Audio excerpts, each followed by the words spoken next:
The carriage struck a hole in the road, and Margaret Whitfield gripped the seat to keep from falling into her father's lap.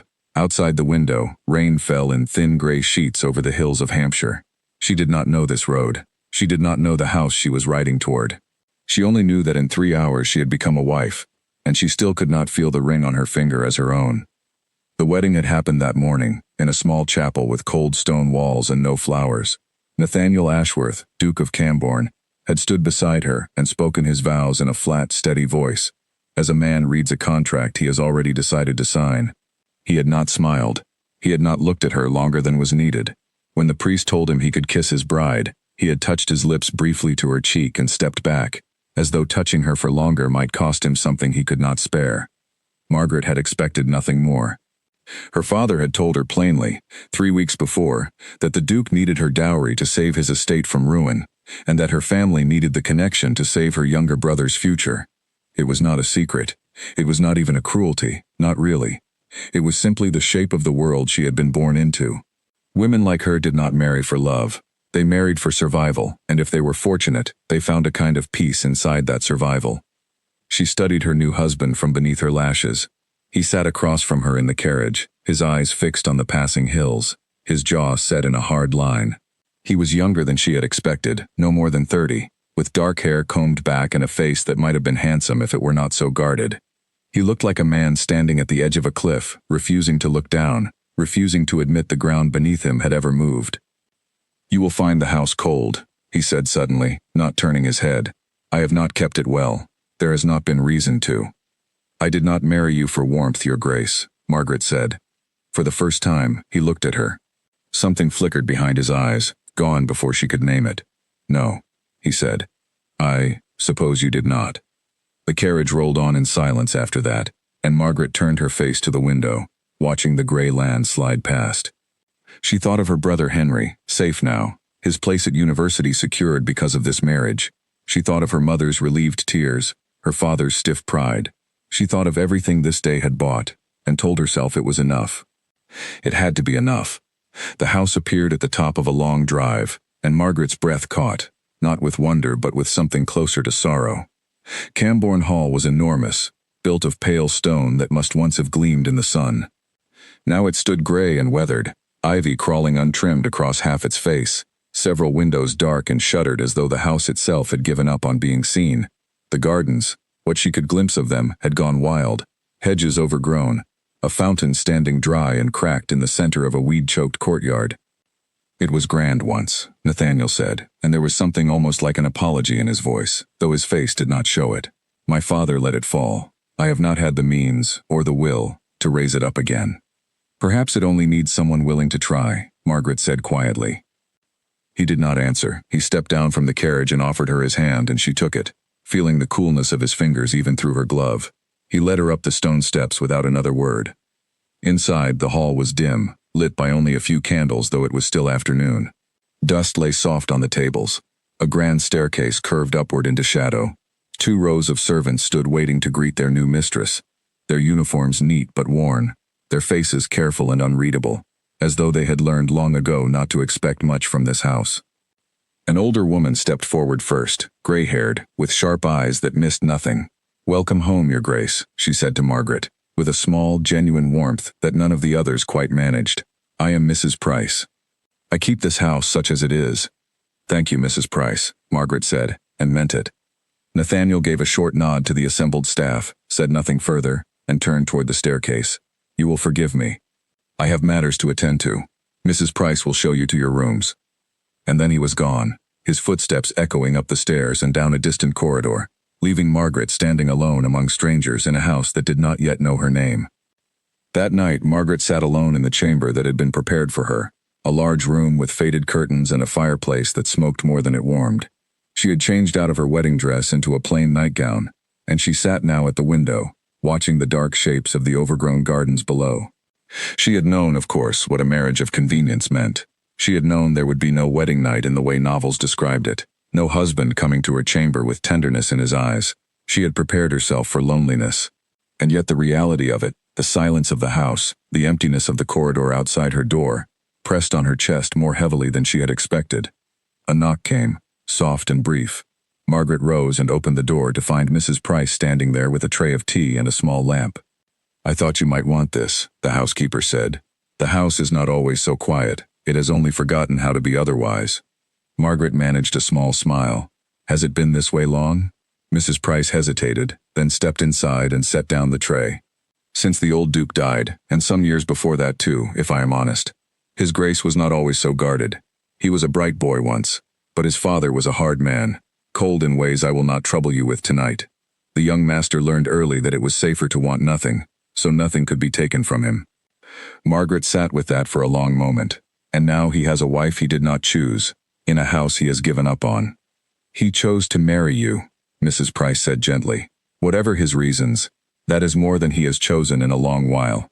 She paused at the door. "Give it time, Your Grace. Houses can be woken, so can men, sometimes, if someone is patient enough to try." When the housekeeper had gone, Margaret sat with her tea cooling in her hands and looked around the dim room. She thought of her mother's small, warm parlor at home, of the flowers her mother kept even in winter, of the way a house could hold laughter if someone chose to fill it with laughter. Cambourne Hall did not feel like a home. It felt like a place that was waiting, though for what, she could not yet say. She rose before dawn the next morning, unable to sleep, and walked the cold corridors alone while the house was still and gray with early light. She found the library first, its shelves half empty, books stacked in disorder as though no one had cared for them in years. She found a music room with a piano covered in a dust sheet, its keys, when she lifted the cloth and pressed one gently, still true and clear despite the neglect. She found, at the end of a long hallway, a portrait gallery, and stopped before a painting of a boy, perhaps 10 years old, standing stiffly beside a stern-faced man she took to be the old Duke. The boy's eyes, even in paint, held the same guarded distance she had seen in Nathaniel the day before. She was still standing there when she heard footsteps behind her. She turned to find Nathaniel himself, dressed already, his eyes moving from her face to the painting and back again. "You are awake early," he said. "I could not sleep. I was exploring." He looked at the portrait for a long moment, his expression unreadable. "That was taken the year my mother died. My father did not believe in mourning. He believed in duty." His voice was flat, but something in it had sharpened, like a blade drawn too close to the surface. "You will find I am much the same. I do not offer warmth, Margaret. I offer security, and my name, and whatever comfort those things can provide. I would not have you expect more than that." "I expect nothing, Your Grace," Margaret said, and was surprised to hear how steady her own voice sounded. "But I intend to make this house livable again, whether you expect that of me or not. I did not come here only to be a name beside yours on a paper. I came here to live, and I mean to do exactly that." Something shifted in his face, brief and unreadable, gone before she could name it. He did not argue with her.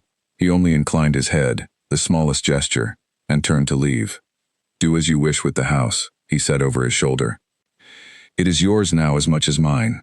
Margaret watched him go, then turned back to the portrait of the boy who had learned to want nothing. She thought of Mrs. Price's words. Houses could be woken. So could men, sometimes, if someone was patient enough to try. She did not know yet if she had the patience or the strength for what lay ahead, but standing in that cold gallery, morning light finally breaking through the tall windows, Margaret Whitfield made a quiet decision. She would not spend her life as a shadow in a house of shadows.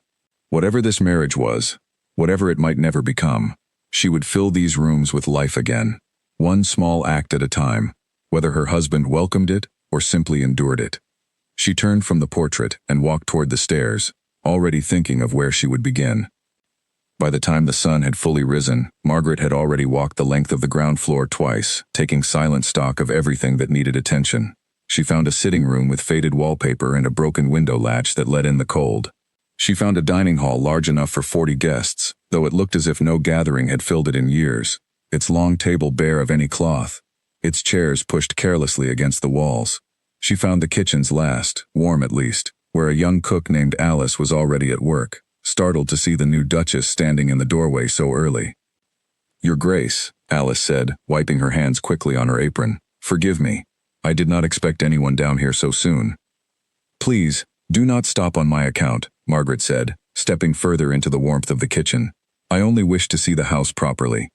All of it, not only the rooms meant for company." Alice seemed surprised by this, but pleased. She showed Margaret the pantry, half empty, and the small garden just beyond the kitchen door where herbs had once grown before neglect had let them wither. Margaret found herself making a list in her mind, small things at first, things that did not require the Duke's permission or his money, only her own 2 hands and her own resolve. She found Mrs. Price again near midday, going over the household accounts in a small office off the main hall. The housekeeper looked up, surprised to see the new Duchess standing in her doorway with her sleeves already pushed back. "Your Grace, is something the matter?" "Nothing is the matter," Margaret said. "I only wish to ask what the household needs most, not what His Grace can spare for it." "What it needs." Mrs. Price studied her for a long moment, and something in her expression softened, as though she were seeing, for the first time, someone who might truly stay. "That is not a question anyone has asked me in a great many years," she said quietly. "Sit down, Your Grace. I believe we have a great deal to discuss." Outside, the gray sky had begun to clear, and thin sunlight fell across the dusty windows of Cambourne Hall, touching the neglected halls with a light they had not known in a long while. Margaret did not know what her marriage would become. She did not know whether the man she had married would ever look at her with anything more than distant courtesy. But she knew, sitting there with the housekeeper's ledgers spread before her, that she was no longer simply a bride delivered to a cold house. She was beginning, quietly and without permission, to become its mistress in truth. 2 weeks into her marriage, Margaret woke before the household and walked out into the overgrown garden with a pair of shears borrowed from the gardener's shed. The morning air was sharp and cold, and mist still clung low over the dry fountain, but she did not mind. She had grown tired of waiting for permission to bring the house back to life, and so she had simply begun. She started with the hedges nearest the terrace, cutting away the wild growth until the old shape beneath it began to appear again, like a face emerging from beneath a veil. It was slow work, and her hands ached by the time the sun had fully risen. But she felt something she had not felt since arriving at Cambourne Hall. She felt useful. "You will ruin your gloves, Your Grace," came a voice behind her, and Margaret turned to find Mrs. Price watching her with an expression somewhere between amusement and concern. "I have more gloves than I have gardens worth saving," Margaret said, and Mrs. Price laughed, a short surprised sound, as though laughter itself had grown unfamiliar in that house. By the end of the week, word of the young Duchess's efforts had spread quietly through the staff. The gardener, an old man named Samuel who had long ago given up hope of ever tending anything beyond the kitchen herbs, appeared one morning with his own shears and a quiet nod, and together they began to reclaim the front beds. Alice, the cook, began setting fresh flowers on the kitchen table, small cuttings Margaret brought her each morning. Even the housemaids, who had grown used to a house that asked nothing of them beyond dusting rooms no one visited, began to move through the halls with new purpose, opening shutters that had been closed for years, letting light spill across floors that had not seen it in a long while. Nathaniel noticed. Margaret was certain of it, though he said nothing directly. She caught him once standing at the window of his study, looking down at the terrace where she and Samuel worked among the roses, his expression unreadable but his eyes lingering longer than idle curiosity would explain. When she looked up and met his gaze, he stepped back from the window at once, as though caught at something forbidden. He remained, in most other ways, exactly as distant as he had been on their wedding day. He took his meals separately more often than not, citing business with his steward or correspondence that could not wait. When they did share the table, their conversation stayed carefully shallow, the weather, the state of the roads, small matters that required no honesty and risked no closeness. Margaret did not press him. She had learned quickly that pressing only made him retreat further, like a hand closing tighter around something it feared to lose. But she noticed small things too, the way he sometimes lingered a moment longer than necessary when she spoke of her plans for the house, the way, one evening, she found a stack of old gardening books left on the table in the library, books she had mentioned wanting only once, in passing, at dinner 3 days before. He never admitted to leaving them, she never asked. It was on a gray afternoon in the 3rd week that Lady Constance Ashworth arrived at Cambourne Hall, and the fragile, quiet peace Margaret had begun to build felt its first real threat. Lady Constance was Nathaniel's aunt on his father's side, a tall, elegant woman with sharp cheekbones and an even sharper tongue, who swept into the entrance hall trailing a younger companion and an air of entitled disapproval. She looked around at the freshly opened shutters, the flowers on the hall table, the faint smell of beeswax polish on the banister, and her mouth curved into something that was not quite a smile. "Well," she said, removing her gloves finger by finger as she surveyed the hall. "Someone has been busy." "Lady Constance," Margaret said, stepping forward with as much composure as she could manage, "we were not told to expect you." I rarely announce myself, my dear. It spoils the honesty of a visit.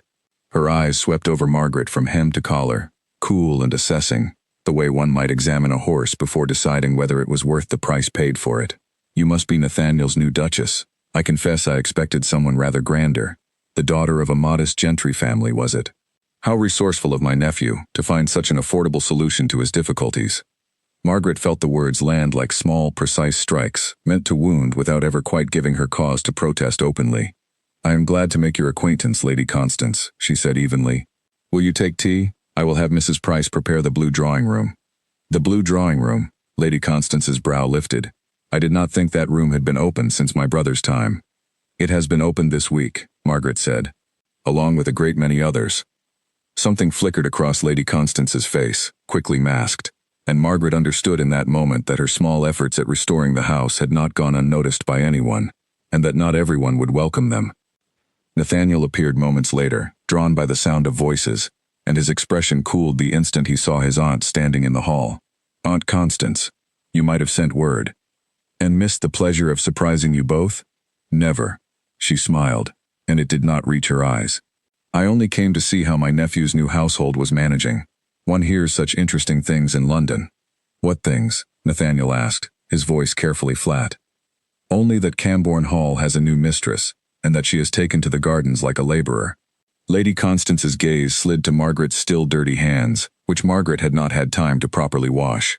How very industrious of her. Though I wonder if a woman raised to keep her own household's modest accounts quite understands what is expected of a duchess. Margaret felt heat rise in her face, but she kept her voice steady. I understand that a house left to ruin serves no one, Lady Constance, whether the woman restoring it was raised keeping modest accounts or grand ones.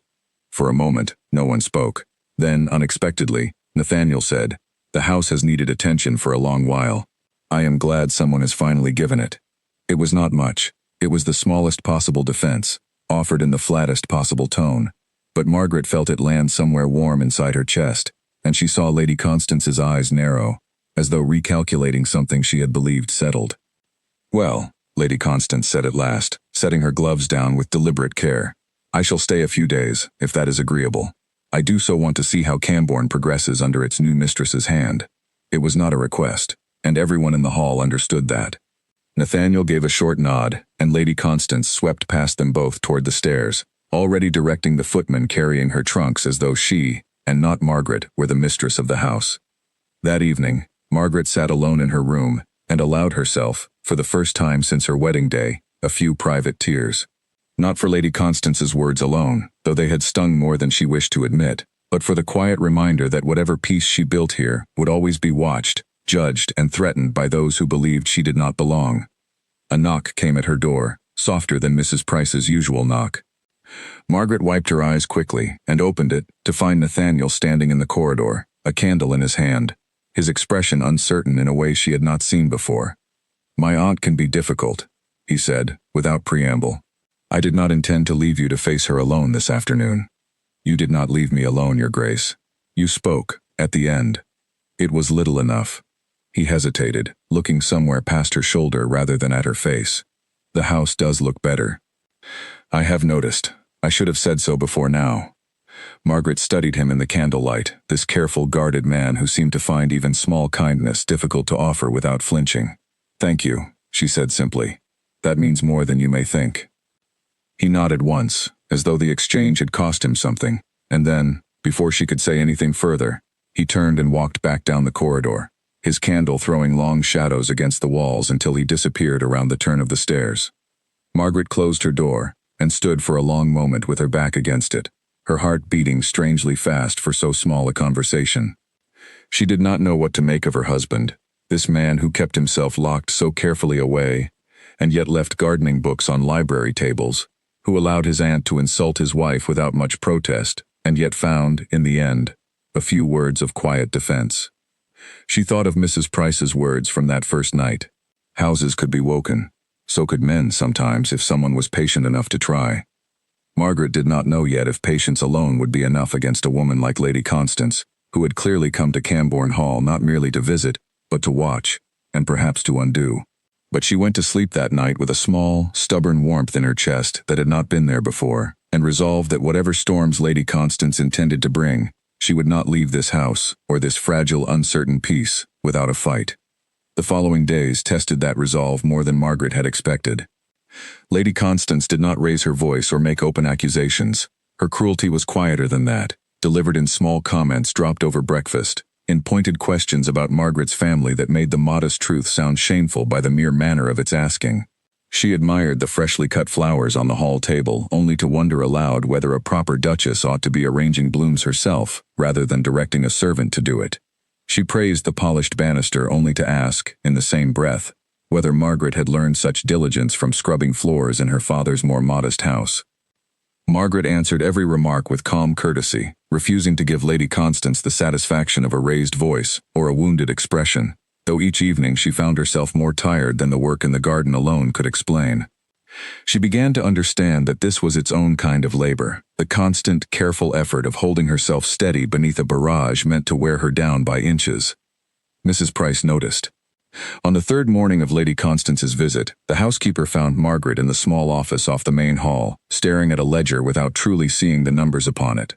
"She has always been thus," Mrs. Price said quietly, setting a cup of tea beside Margaret's elbow, "even when the old Duke was alive. She wanted this house for her own son once, long ago, before he died of a fever as a boy. I believe she has never quite forgiven Cambourne for staying in this line instead of hers." "That explains a great deal," Margaret said. "It does not excuse it," Mrs. Price said firmly. "You are the Duchess of this house, Your Grace. Whatever she says to unsettle you, do not let her convince you otherwise." Margaret held on to those words in the days that followed, using them as a kind of quiet armor whenever Lady Constance's remarks grew sharper. She continued her work in the garden each morning, continued directing the slow restoration of the house room by room, refusing to let herself be driven back into the shadows simply because someone wished her to disappear into them. It was Henry's letter, arriving near the end of that difficult week, that gave her the first real comfort since Lady Constance's arrival. Her younger brother wrote of his studies, of new friends made at university, of gratitude he still could hardly put into proper words for the sacrifice she had made on his behalf. Margaret read the letter twice in the privacy of her room, and found herself smiling for the first time in days, remembering exactly why she had agreed to this marriage in the first place, and reminding herself that whatever Lady Constance's opinion of her, the marriage had already accomplished the good it was meant to do. She was still holding the letter when a knock came at her door, and she opened it to find Nathaniel standing there once more, his expression carrying the same careful uncertainty she had seen before. "My aunt intends to stay another week," he said. "I have told her it is not necessary. She does not listen easily." "I had gathered as much," Margaret said, and something in her tone must have betrayed more weariness than she intended, because his eyes sharpened with a concern he seemed almost surprised to feel himself. "Has she said something to trouble you?" Margaret hesitated, unwilling to burden him further, unwilling too to pretend everything was entirely well. "She has said a great many things. None of them, I think, were meant kindly, but I am managing, Your Grace." "You need not concern yourself." "I find that I do, regardless," he said, quietly enough that she almost missed the words. They stood a moment longer in the doorway, neither quite certain what to say next, the candlelight flickering between them. Then Nathaniel gave a small, formal bow, as though retreating behind the manners that had always kept him safe, and bid her good night. Margaret closed her door and sat by the window for a long while after he had gone, watching the moon rise pale over the newly cleared garden below. She thought of the boy in the portrait, taught early that wanting nothing was safer than wanting something that might be taken away. She thought of the man he had become, still guarded, still careful, and yet standing at her door twice now in the space of a single week, offering small, imperfect kindnesses he did not seem to fully understand himself. It was not love. She knew better than to call it that, not yet, perhaps not ever. But it was something, a small crack of light in a house, and a man, that had both spent too many years in shadow. Margaret resolved, watching the moonlight settle over the garden she had fought to reclaim, that she would not let Lady Constance, or anyone else, take that fragile light away, before it had the chance to grow. Smoke woke Margaret before the bell did. She sat up in the dark, coughing, the acrid smell already thick in her chamber though no flame was visible. For a moment she thought she had dreamed it, but then she heard footsteps pounding down the corridor outside her door, voices raised in alarm, and the distant clang of a bell being rung with frantic urgency somewhere below. She threw a robe over her nightgown and pulled open her door to find Alice running past, her face white with fear. "Fire, Your Grace." The east wing, the old nursery floor. It caught somehow in the night, we do not know how. Margaret did not wait to hear more. She followed the sound of shouting through the darkened halls, her bare feet cold against the stone floor, until she reached the east wing and saw it for herself. An orange glow flickering behind a closed door at the end of the corridor, smoke curling thick and gray beneath it. Nathaniel was already there, his shirt open at the collar, directing footmen who had formed a hurried line with buckets from the courtyard well. His voice, usually so flat and controlled, was sharp now with urgency. "Faster! That wing joins the library within the hour, if we do not stop it at the source. Samuel, take 2 men and check the roof beams. If it climbs into the timber, we will lose the whole east side." Margaret did not stop to think. She fell into the bucket line without a word, passing water hand to hand as fast as her arms allowed, her nightgown soon soaked and streaked with soot. Beside her, a young footman named Peter stumbled under the weight of a full bucket, and she steadied him with a firm hand before he could spill it. "Steady," she said. "We cannot waste a single drop." He nodded, grateful, and found his footing again. It was, Margaret would think later, the strangest hour of her new life, standing in a chain of frightened servants and a duke stripped of all his careful distance, all working together toward the same desperate purpose. The old nursery, unused for years, filled with broken furniture and forgotten toys, had apparently caught from a fallen candle left burning by a careless housemaid clearing dust from the room the evening before. The flames spread quickly through dry wood and old fabric, but the stone walls that had once seemed so cold and unwelcoming now proved their worth, containing the fire enough that the bucket line, working without pause, finally began to gain ground.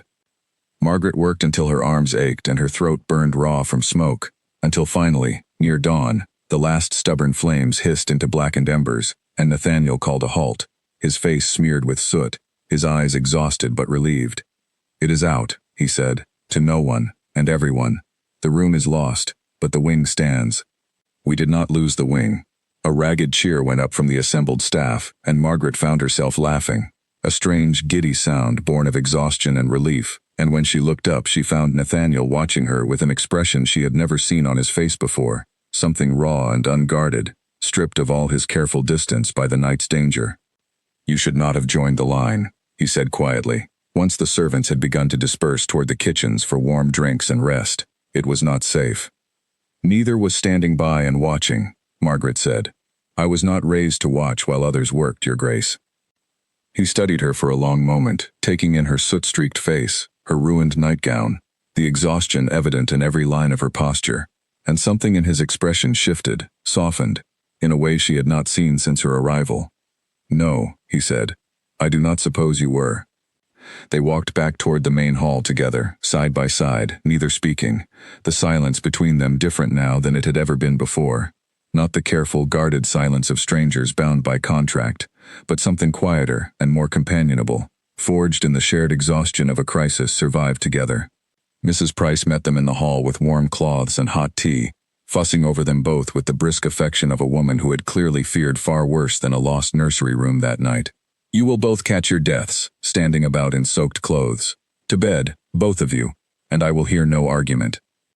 Margaret managed a tired smile and allowed herself to be shepherded toward the stairs, but at the base of them, Nathaniel caught her arm gently, stopping her.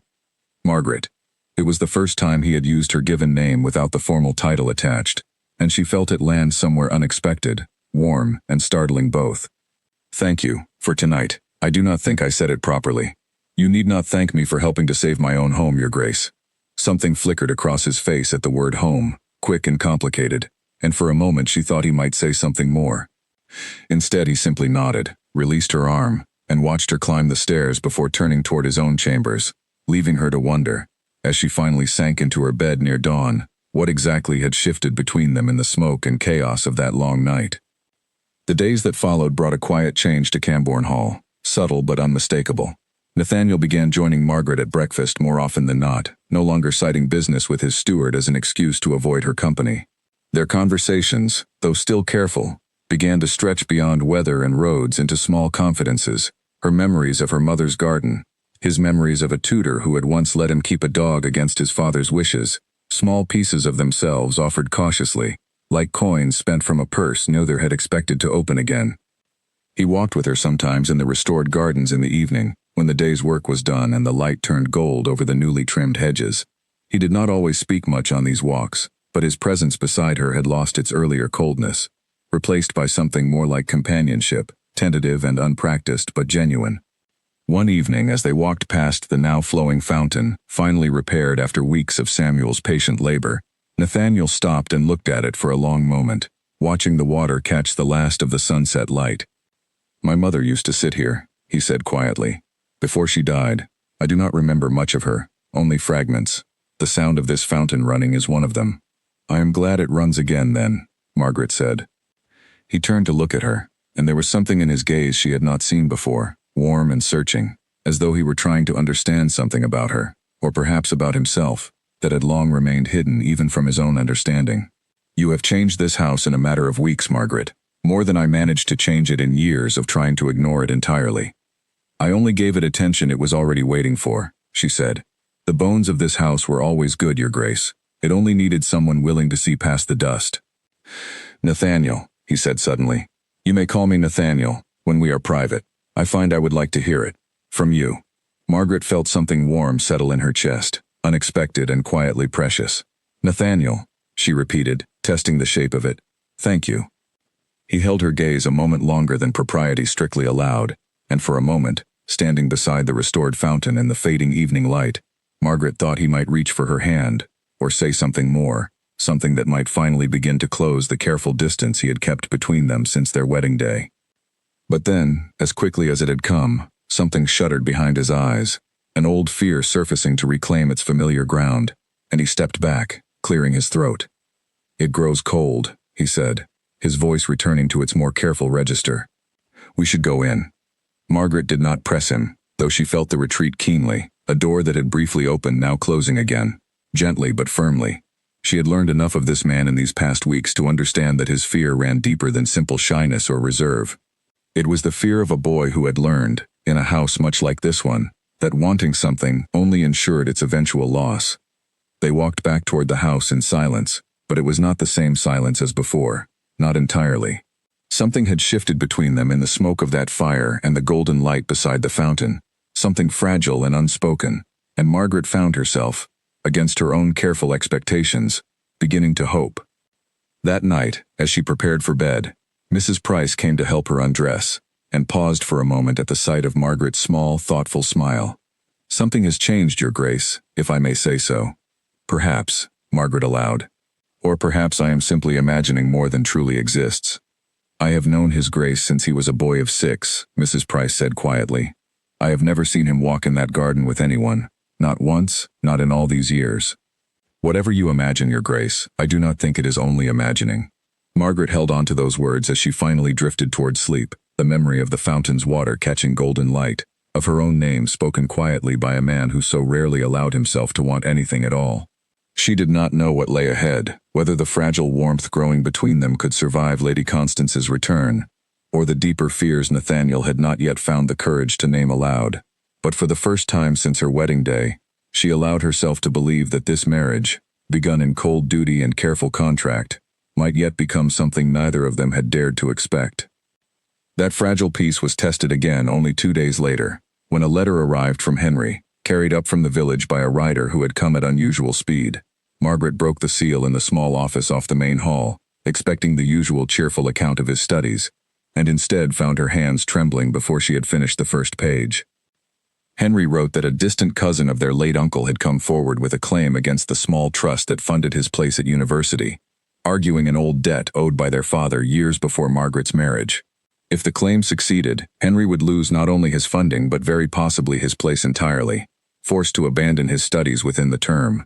He wrote bravely, trying not to alarm her, but Margaret could read the fear beneath his careful words as clearly as if he had written it plainly. She was still sitting with the letter in her lap when Nathaniel found her, drawn by Mrs. Price's quiet concern that something had upset the new Duchess. He read the letter through twice at Margaret's silent offering, his expression growing sharper with each line. "This cousin has no true claim," he said finally. "I know something of your late uncle's affairs, only in passing, through business dealings my own father once had with the family. If the debt existed at all, it would have been settled at your father's death. This is opportunism, nothing more, Someone circling a family they believe too modest and too distant to fight back.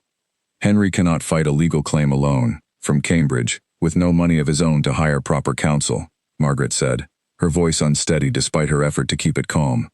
I do not know what to do. I cannot simply write him comfort and hope the matter resolves itself. You will not need to, Nathaniel said. I have solicitors in London, who owe me a great many favors and a certain amount of respect they would not wish to lose. I will write to them today. Whatever claim this cousin believes he holds, it will be examined properly, and I do not think it will survive close examination. Margaret looked up at him, startled by the quiet certainty in his voice, the immediate, unhesitating offer of his resources and his name, on behalf of a brother he had never met. You would do this? For Henry?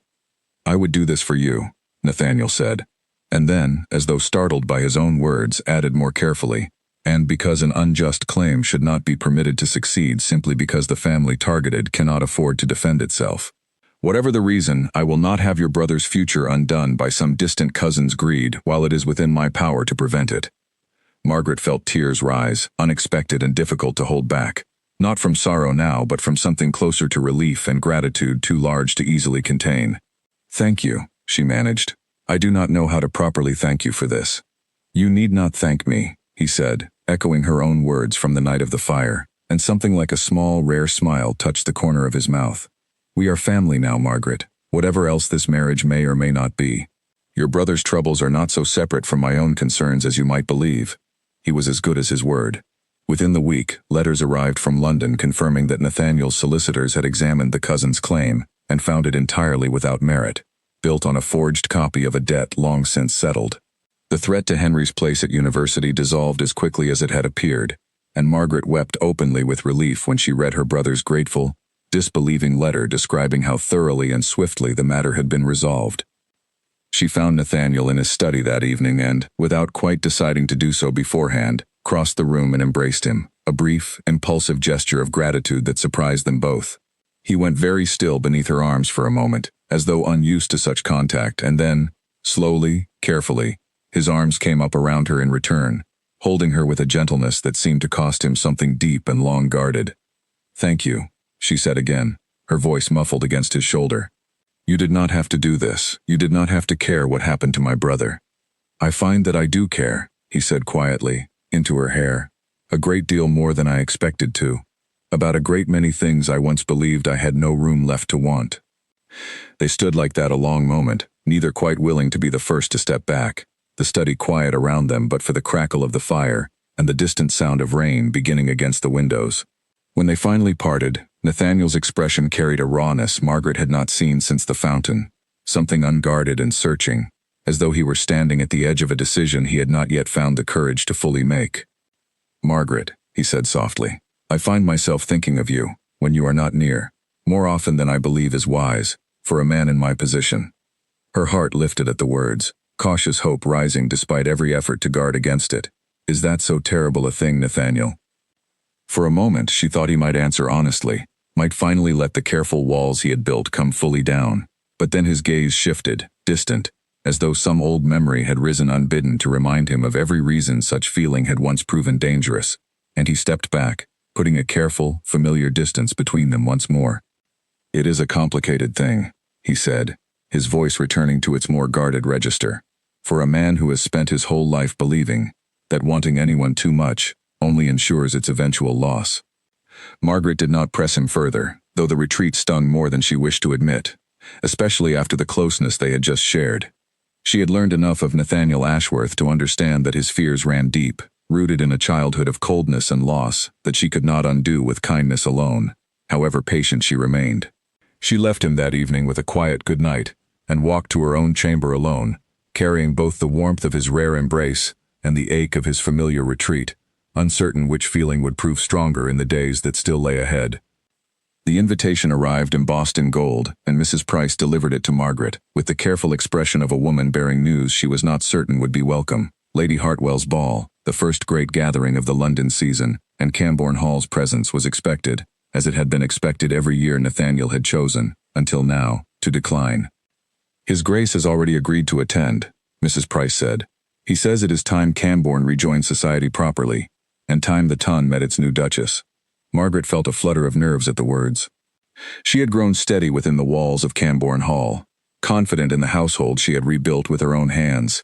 But London society was another matter entirely, a world of sharp eyes and sharper tongues, where a woman's worth could be measured and dismissed in the space of a single glance.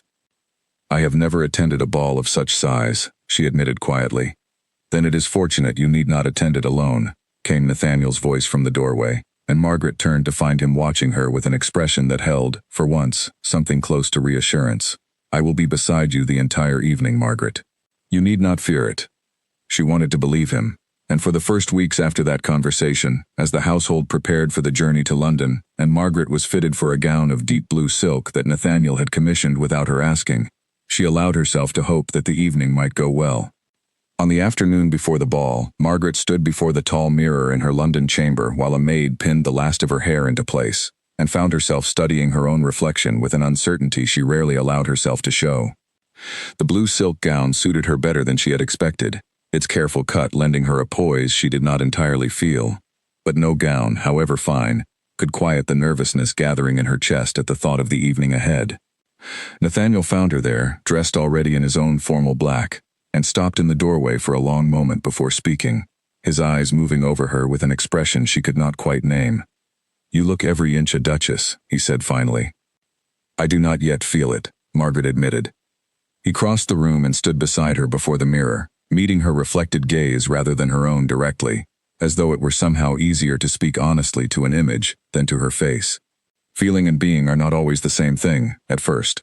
I have worn the title of Duke since I was 22, and I still do not always feel it, not truly, not in the way my father seemed to. Perhaps it is only a matter of time, and enough evenings survived, before the feeling finally catches up to the fact of it." "That is oddly comforting," Margaret said, managing a small smile. "I intend for tonight to be comforting in rather more ways than that," he said, and reached into his coat to withdraw a small velvet box, offering it to her without further ceremony. Inside lay a simple sapphire pendant, deep blue and finely set, catching the last afternoon light through the window. "It belonged to my mother. My father never had cause to give it to anyone after her death, and it has sat in a drawer far too long, unworn and unwanted. I thought perhaps it was time it saw the light again." Margaret's breath caught at the gesture, at the quiet significance of a gift drawn from so guarded a place in his memory. "Nathaniel, I could not possibly—" "You could, and you will," he said, gently but firmly, and fastened it himself around her neck, his fingers brushing the back of her neck with careful precision. "There, now you carry a piece of Cambourne with you tonight, whatever else the evening brings." She had not counted on Lady Constance arriving at the ball before them, or on how thoroughly the woman had spent the preceding weeks preparing the ground for Margaret's downfall. The ballroom, when they arrived, glittered with candlelight and crystal, filled with silk and jewels and the low murmur of 100 private conversations. Margaret felt every eye turned toward them as they entered, felt the weight of assessment in each glance, and kept her chin level and her hand steady on Nathaniel's arm as they moved through the crowd. It began quietly, as Lady Constance's cruelties always did, a whispered comment behind a fan as they passed, a too bright smile from a woman Margaret did not recognize, followed by a question about her family's estate that carried more curiosity than kindness. But as the evening wore on, the whispers grew bolder, and Margaret began to understand that something more organized than simple gossip was moving through the room. She overheard it fully near midnight, standing near a pillar while Nathaniel spoke briefly with an old acquaintance across the room. Two women stood just beyond the pillar, unaware of her presence, their voices pitched for private conversation rather than public display. "They say the Duke's solicitors settled a considerable sum on her family before the wedding," one woman said. "Practically bought, poor girl, though I hear she has taken to scrubbing the gardens herself like a common servant, which I suppose explains her origins well enough. Lady Constance says the marriage was arranged in a fortnight, out of sheer desperation on the Duke's part. She says the girl's own father all but sold her to save the family from ruin, and that the girl herself was glad enough of it, having no other prospects to speak of."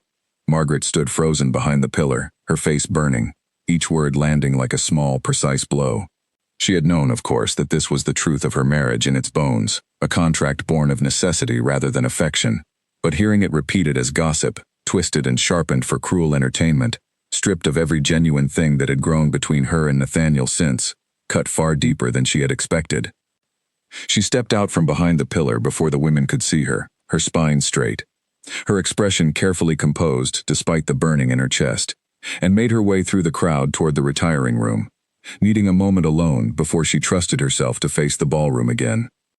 She did not find solitude there either. Lady Constance stood near the mirror, adjusting her jewelry with an air of practiced innocence that did not fool Margaret for a moment. "Your Grace," Lady Constance said, her voice smooth as silk. "I trust you are enjoying your first proper introduction to society." "I heard the story you have been telling, Lady Constance," Margaret said, her voice steadier than she felt, "about a fortnight's desperation, and a father glad to be rid of me." Something flickered in Lady Constance's eyes, quickly hidden. "I only repeat what is generally understood to be true, my dear. Your marriage was hardly a secret arrangement. Half of London knows the particulars of Nathaniel's debts, and the timing of your family's sudden good fortune."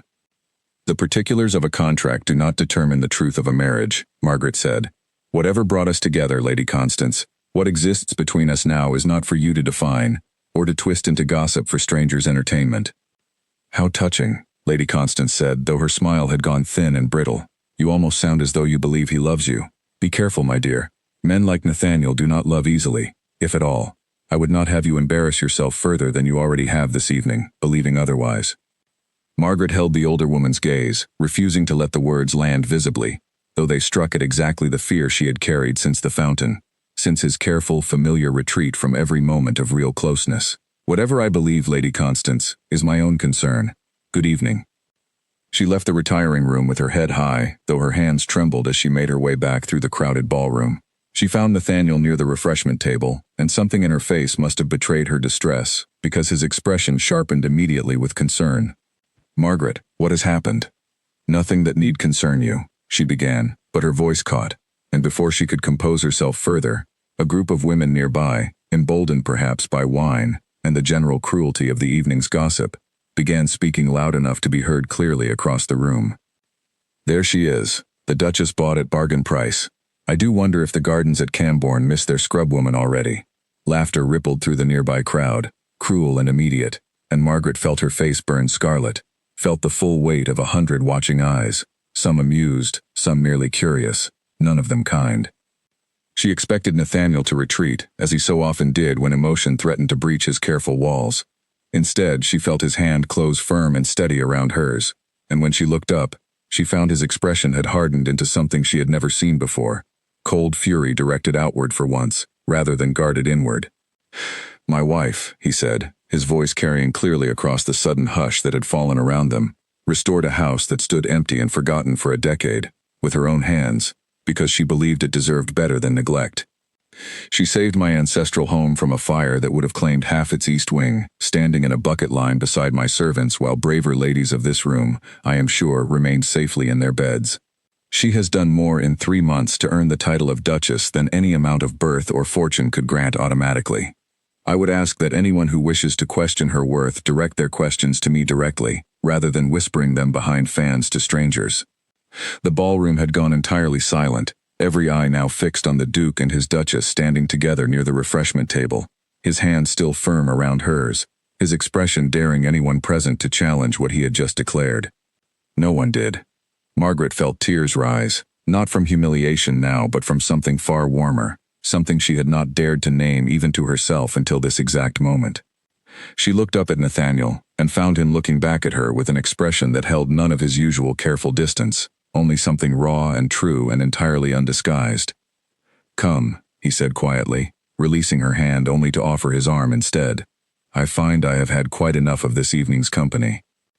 They left the ball together, walking past the silenced crowd with their heads held equally high, and it was not until they were safely settled in the carriage, rolling away through the dark London streets, that Margaret finally allowed the tears she had been holding back to fall freely. "I am sorry," Nathaniel said quietly, watching her with evident distress. "I should have anticipated my aunt's cruelty better than I did. I should have protected you from it before it ever reached you." "You did protect me," Margaret said, wiping her eyes and managing a small watery smile. "You protected me exactly when it mattered most, in front of everyone who needed to hear it." He reached across the carriage and took her hand again, gently this time, turning it over in his own as though studying something precious he had only just discovered. "Lady Constance was wrong about a great many things tonight, Margaret, but she was not entirely wrong that I am a man who does not love easily." He paused, his thumb tracing slow, careful circles against her palm. "I am beginning to fear, however, that I may be loving you regardless of how easily or difficultly it comes."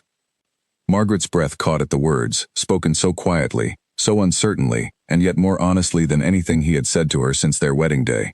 She did not answer immediately, only tightened her fingers around his, and together they rode the rest of the way in a silence that finally, for the first time, felt entirely warm. They arrived back at their London townhouse well past midnight, the streets quiet and rain-slicked beneath the carriage lamps, and Nathaniel helped her down himself rather than waiting for a footman, his hand lingering at her waist a moment longer than strictly necessary. Inside, the house was dark but for a single lamp left burning in the front hall, and for a moment they stood together in its soft glow, neither quite ready to part for the night. "I meant what I said in the carriage," Nathaniel told her, his voice low. "I have turned it over in my mind since the moment it left my mouth, half expecting to regret the honesty of it, and I find instead that I only wish I had spoken it sooner." "I am glad you did not wait longer," Margaret said. "I do not think I could have borne many more evenings wondering whether what grew between us was only my own imagining." "It was never only your imagining," he said. "I fought it, I think, longer than I should have. It is a difficult thing, to trust that something good might last, when everything in my upbringing taught me that wanting anyone too openly only invited its loss."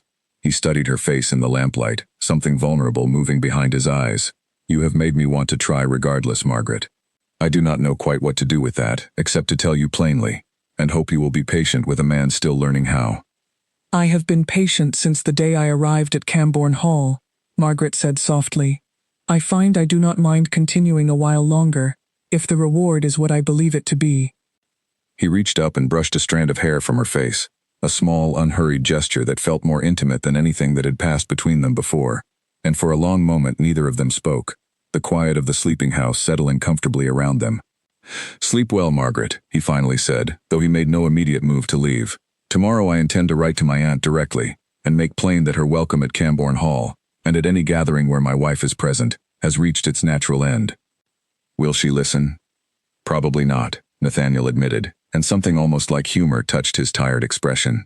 "But I find I no longer much care whether she listens, only that she understands I will not permit her cruelty to continue unanswered." Margaret climbed the stairs to her chamber that night with a lightness she had not known since long before her wedding day, turning over his words, his touch, the unguarded honesty finally breaking through years of careful walls. She did not yet know how quickly Lady Constance would answer his warning, or how far the woman was prepared to go to see the marriage undone before it could grow any stronger. But for that one quiet, rain-soft night in London, Margaret allowed herself simply to be happy, without reservation, without waiting for the next blow to fall. Lady Constance did not appear at Cambourne Hall again for nearly a month after the ball, and Margaret allowed herself to believe, foolishly perhaps, that Nathaniel's public defense had finally settled the matter between them.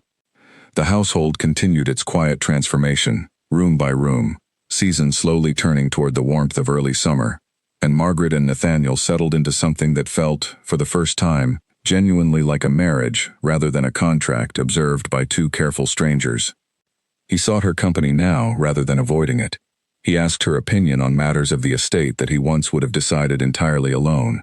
He found small excuses to touch her hand, to walk beside her in the evenings, to sit near her by the fire after supper, rather than retreating immediately to his study.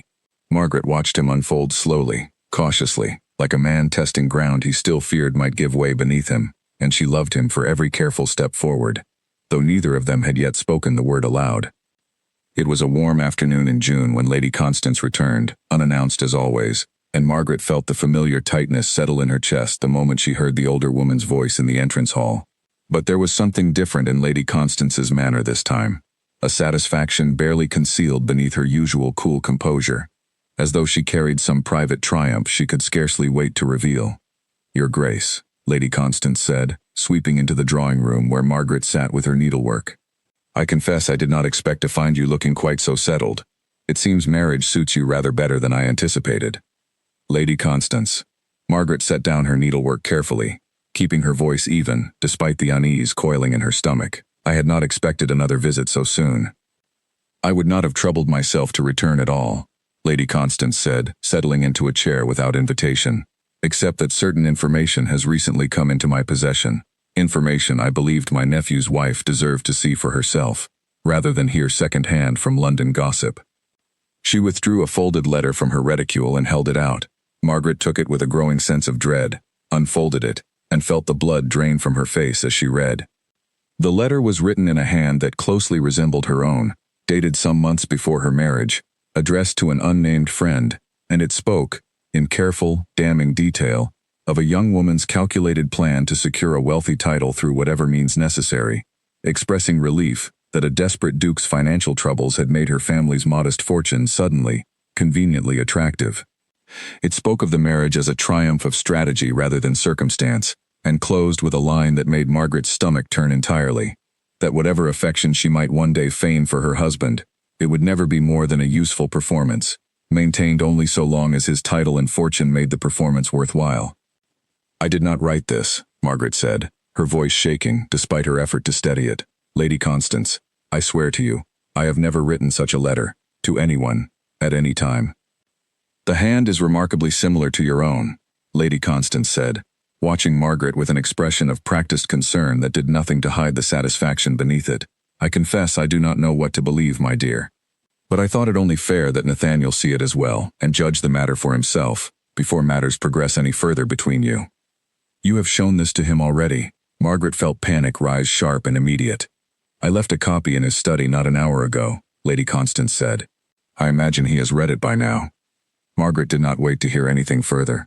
She rose so quickly her needlework fell forgotten to the floor, and made her way through the halls toward Nathaniel's study, with a dread she had not felt since her earliest, loneliest days at Cambourne Hall. She found the door closed, and knocked once before entering without waiting for permission. Nathaniel stood by the window, the forged letter held loosely in one hand, his back to the door, his shoulders rigid in a way that told her immediately what she feared most. He turned as she entered, and his face, when she saw it fully, had closed itself entirely, retreated behind walls she had thought they had begun, together, to dismantle. "Nathaniel," she said, her voice breaking on his name, "whatever that letter says, I did not write it. I swear to you on Henry's life, on my mother's memory, I have never written such words, never felt such things." "The hand matches yours remarkably well," he said, his voice flat, careful, the same voice he had used the very first day of their marriage, and hearing it now, after weeks of warmth, cut deeper than she had thought possible. "My aunt tells me it was found among papers belonging to a friend of yours from before our marriage. She seemed quite certain of its authenticity." "Your aunt has spent months trying to see this marriage undone," Margaret said, desperation rising in her voice. "Why would you believe her word over mine? After everything, after the fire, after London, after every honest thing that has passed between us these past months." For a moment, something flickered in his expression, doubt perhaps, or the beginning of reconsideration. But then it closed again, and Margaret watched, helpless, as the old fear reclaimed its familiar ground behind his eyes. "I do not know what to believe," he said quietly. "I have spent my whole life watching people say one thing and mean another, Margaret. My own father smiled at dinner parties and beat his household in private. I have learned, painfully, not to trust warmth simply because it feels genuine in the moment. Perhaps I allowed myself to believe too easily that what grew between us was real, when it may have been exactly as calculated as this letter suggests." "You cannot believe that," Margaret said, tears finally breaking free despite her effort to hold them back. "Not after everything, not after the fountain, not after the fire, not after what you told me in the carriage, riding home from the ball." "I do not know what I believe any longer," he said, and there was genuine anguish beneath the careful flatness of his voice now. A man being pulled apart between hope and old, deeply rooted fear. "I only know that I cannot simply dismiss written evidence because I wish it were false, Margaret. I have built my entire understanding of the world on the principle that feelings, however genuine they seem, cannot always be trusted over fact." "Then investigate it properly," Margaret said, desperation sharpening her voice. "Send for the friend this letter claims to have been written to. Examine the paper, the ink, anything, before you decide to believe a woman who has hated me from the moment I arrived in this house, over a wife who has given you nothing but honesty since the day we married."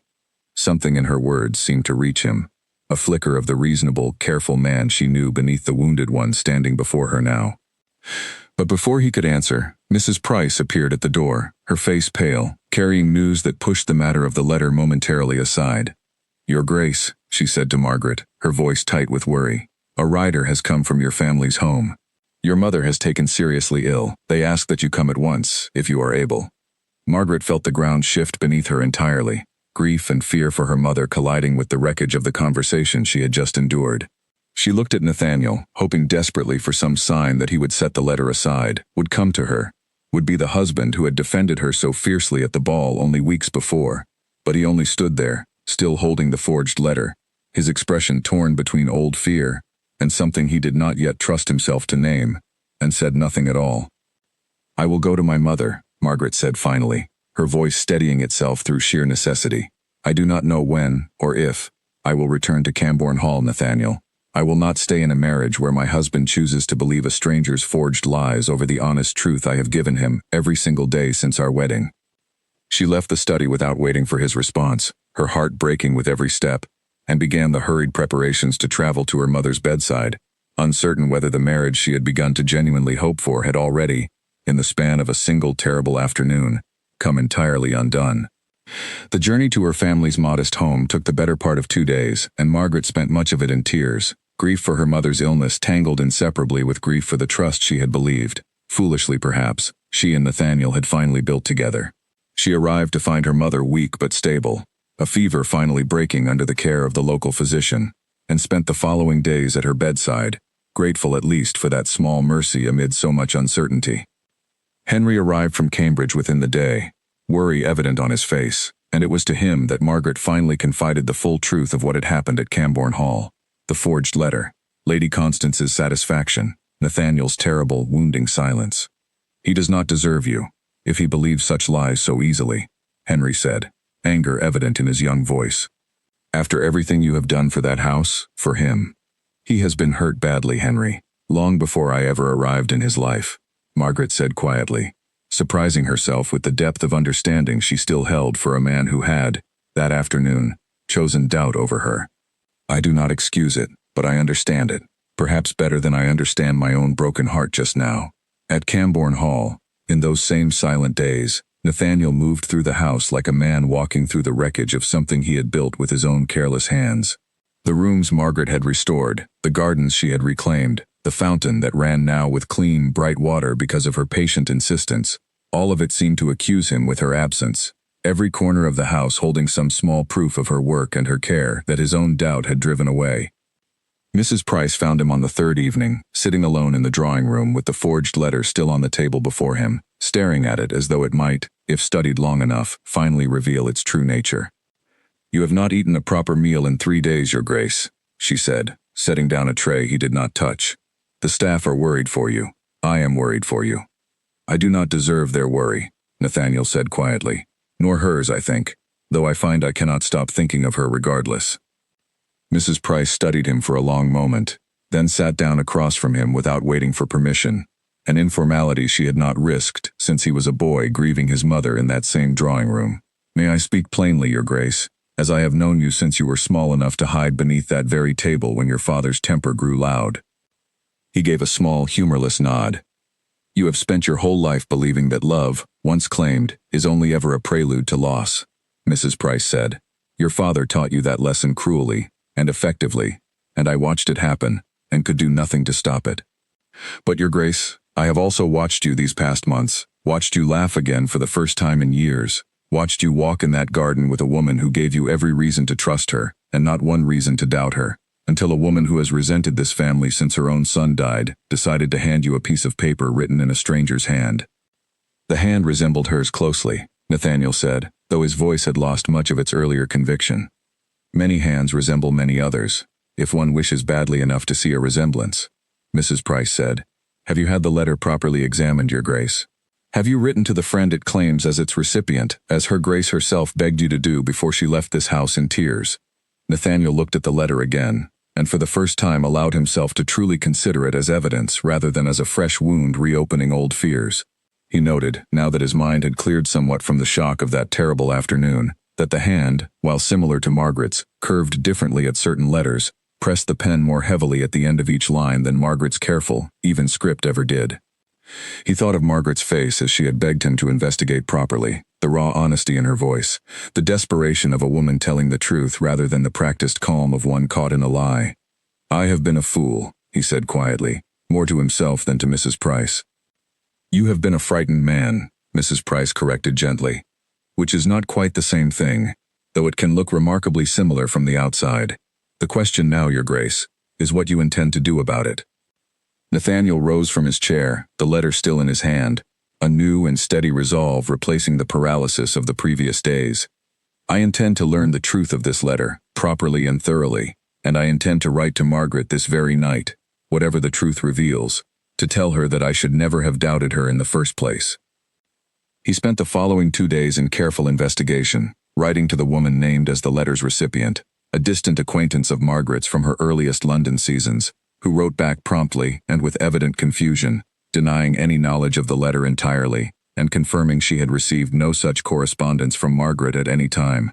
He consulted a clerk skilled in examining documents, who confirmed within an hour of study that the ink used was of a modern composition inconsistent with the letter's claimed date, and that the hand, while a competent forgery, showed telltale inconsistencies any trained eye would catch upon close inspection. By the time the truth was fully assembled, Nathaniel understood with complete certainty what his fear had nearly cost him, and he did not intend to wait a moment longer than necessary to make it right. Meanwhile, at her family's modest home, Margaret sat one evening beside her mother's now steadily improving bed, turning over the whole of her marriage in her mind with a clarity that grief and distance had slowly allowed her. She thought of the cold, guarded man who had married her out of necessity, and of the warmer, more honest man who had slowly emerged in the months since, a man who left gardening books on library tables, who defended her before an entire ballroom, who fastened his mother's sapphire pendant around her neck with careful, trembling fingers. She thought too of the fear that had closed his expression so completely the moment Lady Constance's forged letter appeared, and found, to her own surprise, that her anger had begun to soften into something closer to sorrowful understanding. "You are thinking of him again," her mother said weakly from the bed, her eyes open and watching Margaret with the quiet perceptiveness that illness had not managed to dull. "I can see it on your face, my dear, whenever your needlework goes still in your lap." "I do not know what to think of him any longer," Margaret admitted. "I want to be angry. I have every right to be angry. But I keep remembering the man who worked beside his own servants through a night of fire, who moved heaven and earth to protect Henry's future, who told me in a carriage that he feared he was loving me, despite every instinct telling him not to. I do not know how to hold that man alongside the one who looked at me with such doubt in his study. Perhaps they are not two different men, my dear," her mother said gently. "Perhaps they are only one man, still learning how to trust what he has been given, after a lifetime of being taught that trust only ends in loss. That does not excuse what he did, but it may explain it, if you find yourself willing to listen, when and if he comes to explain it himself." Margaret said nothing further that evening, but she carried her mother's words with her in the days that followed, uncertain whether Nathaniel would come at all, uncertain whether she wanted him to, and yet unable to fully close the door on the hope that had grown between them despite every reasonable caution she had tried to maintain. She did not yet know that even then, in the quiet hours of a Cambourne evening many miles away, her husband was already writing the letter that would set everything that followed into motion. The letter arrived at Margaret's family home on a bright morning nearly 10 days after she had left Cambourne Hall, and she recognized Nathaniel's careful hand on the envelope before she had even broken the seal. Her fingers trembled as she opened it, uncertain whether she hoped for an apology or feared a final, formal end to whatever they had built together. "My dearest Margaret," it began, and something in her chest loosened at those first 2 words, more tender than anything he had allowed himself to write before. "I have wronged you terribly, and I do not know if any words I offer now can properly account for the doubt I allowed to take root where only trust should have grown. The letter my aunt showed me was a forgery, proven so thoroughly and completely that no honest person examining the evidence could conclude otherwise. I should have known this the moment I read it. I think, in some quiet corner of myself, I did know it, even as fear convinced me to doubt what I knew to be true." He wrote at length of his investigation, of the clerk's examination of ink and hand, of the acquaintance who had denied any knowledge of the letter entirely, and Margaret read each careful detail with tears rising steadily in her eyes. But it was the letter's closing that moved her most deeply, written in a hand that grew visibly less steady toward the end, as though the words themselves had cost him everything he had left to give. "I told you once, riding home from a ball that nearly broke you, that I feared I was loving you despite every instinct warning me against it. I understand now that the instinct itself was the lie, built from a childhood that taught me love was only ever a door waiting to close. You never gave me reason to doubt you, not once, not in all the months since our wedding day. The doubt was mine alone, inherited and undeserved, and I am ashamed that I allowed it to cost us both so dearly. If you will permit it, I intend to come to you myself, to say properly and in person what I have failed to say enough these past months. I love you, Margaret. Not out of duty, not out of contract, but entirely, completely. In every way I once believed myself incapable of loving anyone at all. I will understand if you cannot forgive this, but I could not let another day pass without telling you the whole truth of my heart, whatever you choose to do with it. Margaret sat with the letter pressed against her chest for a long while after finishing it, her mother watching quietly from the bed nearby, saying nothing, allowing her daughter the private space to feel whatever she needed to feel.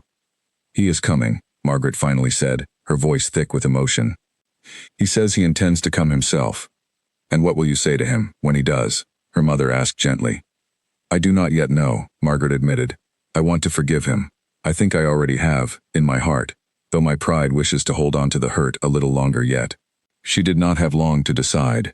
Nathaniel arrived the very next afternoon, having ridden through the night rather than wait for a proper carriage, his clothes travel-worn, his face drawn with exhaustion and something rawer still, an anxiety that seemed entirely foreign to the composed, careful man she had married. Margaret watched from the window as he dismounted in the small courtyard of her family's home, and found her heart racing with an uncertainty she could not fully name, hope and hurt tangled too closely together to easily separate. She met him in the small garden behind the house rather than the front parlor, needing space and open air for whatever conversation was about to unfold. He stood before her, hat in hand, and for a long moment neither of them spoke, the weight of the past 10 days settling heavily between them. I do not know how to properly begin, he said finally. I have rehearsed 100 different speeches on the ride here, and every one of them feels inadequate now that I stand before you. Then begin simply, Margaret said, her voice steadier than she expected. Tell me why you doubted me, and why I should trust that you will not doubt me again the next time your aunt, or anyone else, chooses to place a lie before you.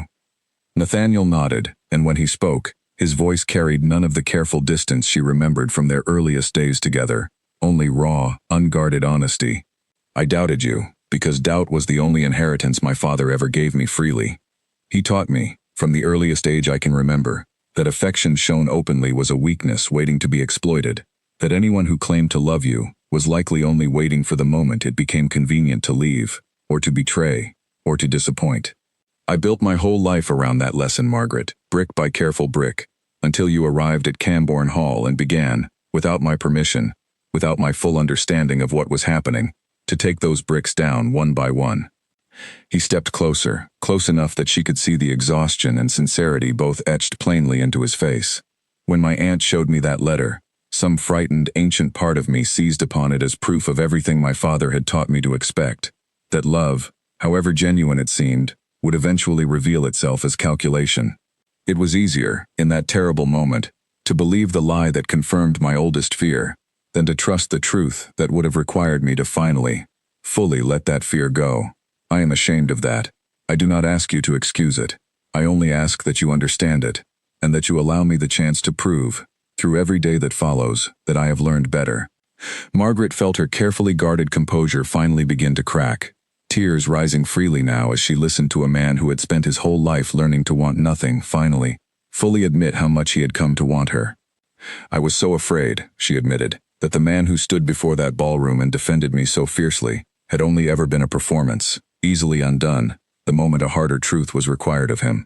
He was never a performance, Nathaniel said, closing the last distance between them and taking her hands in his. Everything I felt that night, everything I told you in the carriage, was entirely true, Margaret, more true than anything I have felt in my whole guarded life. I failed you badly in my study that day, but I will not fail you again. I have already dismissed my aunt from any further welcome at Cambourne Hall, and I have made certain that London society understands, in no uncertain terms, exactly how thoroughly her lies have been exposed. You have told them? Margaret asked, surprised. I wrote to Lady Hartwell herself, whose ball my aunt so gleefully used to embarrass you, Nathaniel said. I explained the whole of it, the forgery, the clerk's examination, my aunt's long resentment over a title she believed should have passed to her own line. Lady Hartwell, I am told, was appropriately horrified, and has already ensured that the truth has spread through society nearly as quickly as my aunt's original lies once did. You will not return to London as a woman whose worth is questioned, Margaret. You will return as a duchess who was cruelly wronged, and who bore that wrong with more grace than most of society could ever hope to manage themselves. Margaret looked up at him, This man who had ridden through the night to make right what fear had broken, who had exposed his own family's cruelty publicly, rather than allow her name to remain tarnished, and felt the last of her guarded hurt finally give way to something warmer and more certain than she had ever expected to feel toward the husband she had married in a cold chapel, all those months ago, out of nothing more than necessity. "I forgive you," she said softly.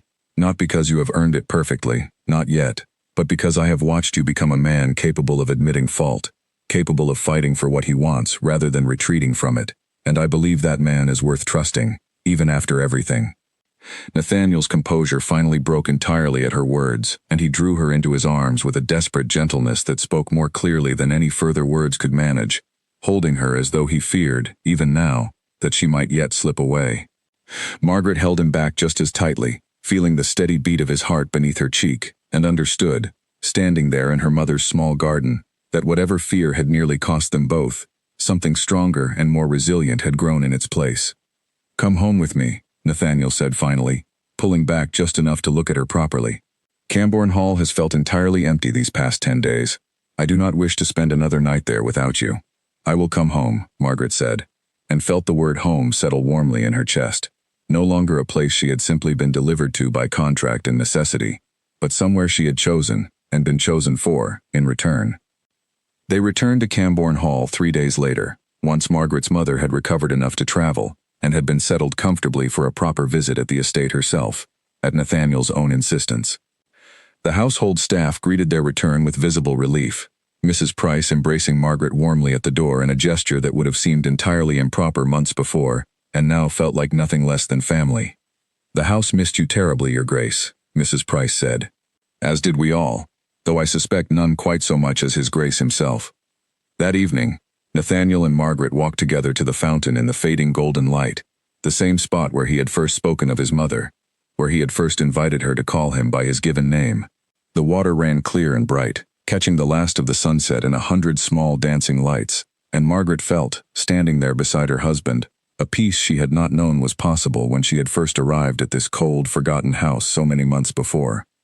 "I have been thinking," Nathaniel said, "that this fountain deserves a proper celebration for its restoration, perhaps a small gathering, nothing so grand as Lady Hartwell's ball, but enough to properly mark how far this house and its master have come, since a certain duchess arrived and refused to let either of us remain as we were." "I would like that very much," Margaret said, leaning into his side as his arm came around her, easy and natural now in a way it had never quite managed to be in their earliest, most careful days together. "Margaret," he said quietly, watching the water catch the last of the light, "I do not think I properly thanked you, in all my careful apologies, for what you have truly given me. Not merely a restored house, though I am grateful for that too. You have given me a home, Margaret, the first true home I have known since my mother died and left this place cold in her absence. I did not know, until you arrived here, how much I had been missing it, or how much I had convinced myself I did not deserve to have it again." Margaret turned to look at him fully, this man who had married her only for duty, and had become, against every careful expectation either of them had once held, the truest partner she could have hoped to find. "You deserved it all along, Nathaniel. You simply needed someone patient enough to remind you of that." The celebration Nathaniel had proposed took place a fortnight later, on a warm summer evening when the garden stood fully restored, roses climbing thick and fragrant along the terrace walls, the fountain running bright beneath strings of lanterns hung carefully through the trees. Neighbors from the surrounding estates arrived in their finest, along with a handful of guests down from London who had heard, by now, the full and true account of the forged letter and Lady Constance's exposed cruelty, and who came as much out of curiosity as genuine goodwill, to see the Duchess who had weathered such a storm, and emerged, by all accounts, more beloved by her husband than ever. Lady Constance arrived as well, uninvited but undeterred, appearing at the edge of the gathering with a stiff, brittle composure that suggested she had not expected quite so warm a welcome to have survived her efforts to destroy it. Margaret saw her first, standing near the fountain in conversation with Mrs. Price, and felt a moment of old, familiar tension rise in her chest before she resolved, quite deliberately, not to let it take hold. Nathaniel saw his aunt only moments later, and crossed the lawn toward her with a calm, unhurried purpose that drew the attention of several nearby guests, their conversations quieting as they sensed something significant approaching. "Aunt Constance," he said, his voice carrying just enough for those nearby to hear clearly. I confess I did not include you on the guest list for this evening. I did not think an invitation strictly necessary, given our family connection, Lady Constance said, though her composure had visibly thinned under the weight of so many curious eyes. Our family connection, Nathaniel repeated, did not stop you from forging a letter in my wife's hand, intending to destroy her marriage, and her reputation both, out of a resentment you have carried since your own son's death, over a title that was never legally yours to claim regardless. I have already made the truth of that forgery known to everyone whose opinion you once hoped to poison against her. I see little purpose in pretending, tonight of all nights, that our family connection carries any weight it has not already forfeited. A hush fell across the nearest guests, and Lady Constance's face went pale, then flushed with a mixture of anger and humiliation she could not fully disguise. You would embarrass me before half the county, over a girl of no particular consequence. She is the Duchess of Cambourne, Nathaniel said, his voice hardening, and she has proven herself, in every meaningful sense, more worthy of this house and this name than you have managed to prove yourself in all the years you have spent resenting both. You are welcome to leave quietly, Aunt Constance, or you are welcome to stay and watch the evening proceed without your involvement. But I will not permit you to trouble my wife again, tonight or at any time hereafter. Lady Constance held his gaze a moment longer, searching perhaps for some final argument that might restore what she had so thoroughly lost, and finding none, turned and left without another word, her carriage rattling away down the drive as the gathered guests watched in a silence that spoke more clearly than any open scandal could have managed. Margaret crossed the lawn to stand beside her husband as the ordinary murmur of conversation slowly resumed around them, and slipped her hand into his. You did not have to do that so publicly. I wanted to, Nathaniel said simply. I have spent too long letting my aunt's cruelty pass unanswered, out of some old habit of avoiding conflict rather than facing it directly. I find I have grown tired of that habit, Margaret, in nearly every part of my life since you arrived to challenge it. Henry, who had come down from Cambridge for the celebration, found them a short while later near the fountain, grinning broadly as he embraced his sister. I could not have written a better ending myself, if I had tried. The whole county will be talking of tonight for weeks.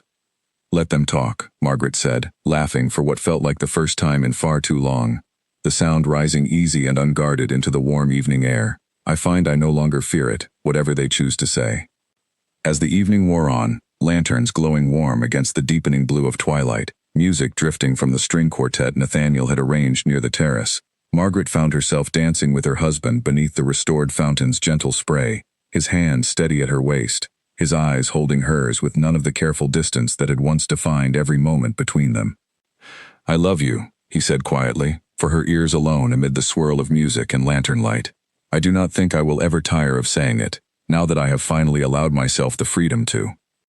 I love you too, Margaret answered, and meant it entirely, standing in the garden she had reclaimed with her own 2 hands, in the arms of the man she had married for duty, and had come, against every careful expectation, to love beyond measure.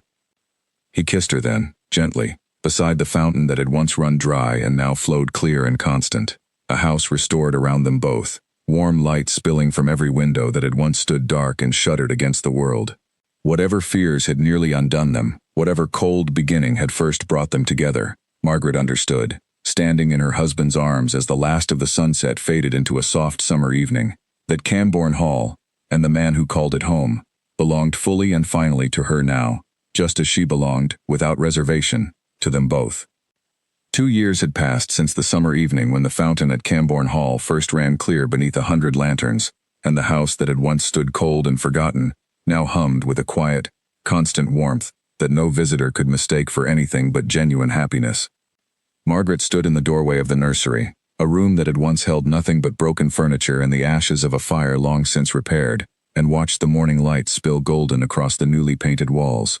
The old nursery had been rebuilt entirely after the blaze that first tested her marriage, and now it held a cradle carved from Cambourne oak, a rocking chair Nathaniel had commissioned specially from a craftsman in the village, and shelves lined with the same gardening books he had once left for her in the library, waiting now to be read aloud to a child who had not yet arrived, but soon would.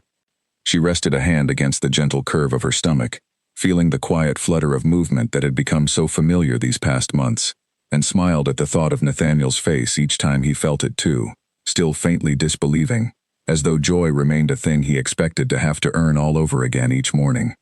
He found her there a short while later, having finished his early rounds with the estate steward, and crossed the room to stand behind her, his arms coming around her with the easy familiarity of a man who had long since stopped fearing what it might cost him to want something openly. "You should be resting," he said, though his tone held none of the old sternness, only fond concern. "I am resting," Margaret said, leaning back against him. "I am simply resting while standing, and thinking of names." "Have you settled on any?" "If it is a girl, I thought perhaps Eleanor, after my grandmother," Margaret said. "And if it is a boy, I confess I have been considering Edmund, though I have not yet decided whether it suits." "Edmund," Nathaniel repeated thoughtfully. "I find I like it well enough, though I suspect whatever name we choose, Mrs. Price will have her own strong opinion on the matter before the week is out." Margaret laughed, the sound easy and warm in the sunlit nursery. Mrs. Price had, in the 2 years since the wedding, become something closer to family than staff, a fierce and loving presence in a household that had learned, slowly and deliberately, how to hold affection openly rather than guard against it. The estate itself had transformed as thoroughly as the marriage that governed it. The debts that had once threatened to consume Cambourne Hall had been steadily repaid through careful management, and the modest but growing success of new farming methods Nathaniel had implemented on Margaret's quiet suggestion, drawn from a book she had found gathering dust in the library, and insisted he read despite his initial skepticism. The tenant farms, neglected for years under the old Duke's indifference, now thrived under new agreements that Margaret herself had helped negotiate, walking the fields alongside her husband and listening to the farmers' concerns with the same patient attention she had once given the household staff. London society, once so ready to whisper cruel things about a duchess bought at bargain price, had long since reversed its opinion entirely. Margaret's steady grace, her evident devotion to both her husband and his tenants, and the thoroughly public unmasking of Lady Constance's forged letter had transformed her, in the eyes of the ton, from a subject of gossip into something closer to an example held up for other young brides to admire. Lady Hartwell herself had become an unlikely but genuine friend, writing regularly and visiting twice yearly, always careful to remark, with evident satisfaction, on how thoroughly Cambourne Hall had been brought back to life. Lady Constance had not returned since the night of the garden celebration. Word reached them occasionally, through distant relations, that she had retired to a small property in the north, her influence in society considerably diminished by the scandal her own scheming had ultimately brought upon herself. Nathaniel spoke of her rarely now, and when he did, it was with something closer to weary pity than lingering anger. The old wound finally healed enough that it no longer ached at the mention of her name. Henry had finished his studies at Cambridge with honors the previous spring, and had taken a position in London that Nathaniel's connections had helped secure, though Henry himself had earned every part of the opportunity through his own diligent work. He visited Cambourne Hall often, his affection for his sister and his brother-in-law both evident in the easy warmth with which he was welcomed each time, treated not as a poor relation but as genuine family, exactly as Nathaniel had promised on the day he first offered to defend Henry's inheritance against a stranger's false claim. Earlier that same week, Margaret and Nathaniel had ridden out together to visit the tenant farms along the eastern edge of the estate, a habit they had kept faithfully every season since the new agreements had first been signed. Samuel, who had long since become head gardener in full rather than a lone old man tending herbs no one cared to eat, accompanied them part way, proud to show off the orchard he had helped establish along the boundary wall, its young trees now heavy with the season's first proper harvest of apples. They stopped at the Ashford farm, where a young tenant family had struggled for years under the old Duke's neglect, and found the farmer's wife, a cheerful woman named Louisa, waiting at her gate with a basket of fresh bread she insisted the Duchess take home with her. "We would not have made it through last winter without the new terms, Your Grace," Louisa said, pressing the basket into Margaret's hands despite her polite protests. "My husband says the estate has not been so fair to its tenants in his father's memory, nor his father's father before that." "It is not charity, Louisa," Margaret said gently. "You and your family work this land as hard as anyone. It is only fair that the arrangement reflects that work honestly." Nathaniel, watching this exchange from atop his horse, felt again the quiet, steady pride that had become so familiar these past 2 years, watching his wife move through the world with an easy generosity that had, slowly and thoroughly, reshaped every part of the estate she touched. He thought, as he often did on these rides, of how differently his father had managed these same lands, with cold indifference and careless neglect, and felt grateful beyond easy measure that his own children would grow up knowing a different way entirely.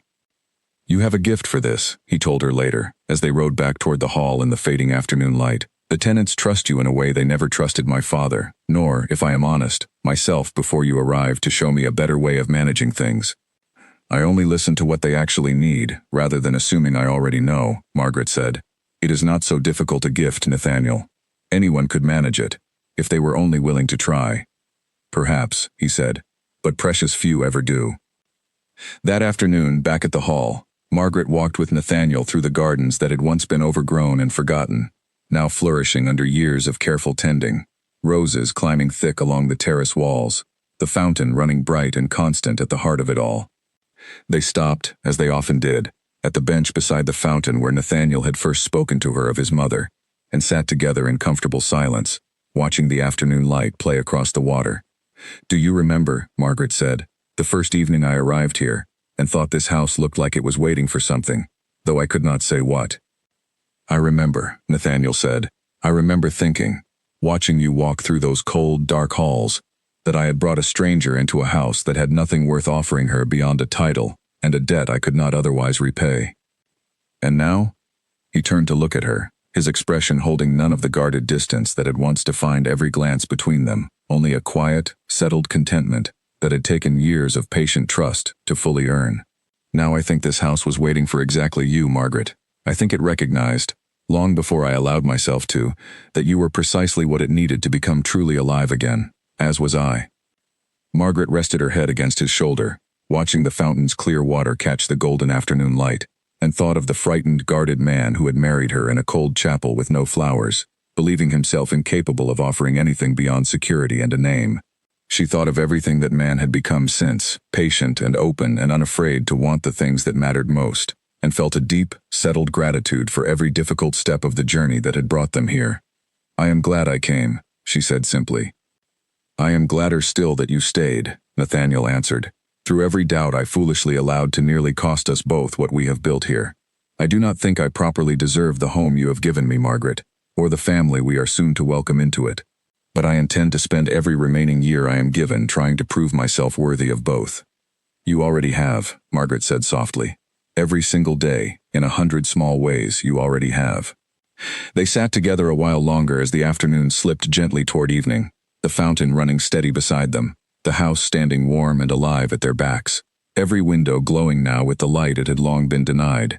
Cambourne Hall, once a place of cold duty and careful distance, had become, through patient love and stubborn hope, exactly what every true home ought to be. A place where two people who had begun as strangers, bound only by necessity, had found, slowly and completely, everything neither of them had ever quite dared to hope they deserved. When their daughter arrived 3 months later, on a bright autumn morning with the whole household gathered anxiously in the halls below, Nathaniel held her for the first time, with hands that trembled not from fear, but from an overwhelming tenderness he had once believed himself entirely incapable of feeling.